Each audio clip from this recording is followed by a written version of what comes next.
আপনারা দেখলে অবাক হবেন যে একটি মানুষ তার হাতের দক্ষতার মাধ্যমে কিভাবে এত সুন্দর একটি খাবার তৈরি করতে পারে।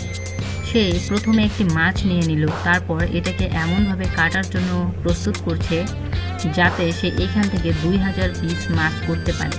তারপর সে দেখেন কিভাবে প্রফেশনালি তার কাজটি করে যাচ্ছে, যার মাধ্যমে এই মাছটির দ্বারা অনেক সুন্দর একটা ডিজাইন করতে পারবে। আর এই মাছটি সে এমনভাবে কেটেছিল যার মাঝে কোনো কাটা থাকেনি। সে এইভাবে মাছটিকে কেটেছে।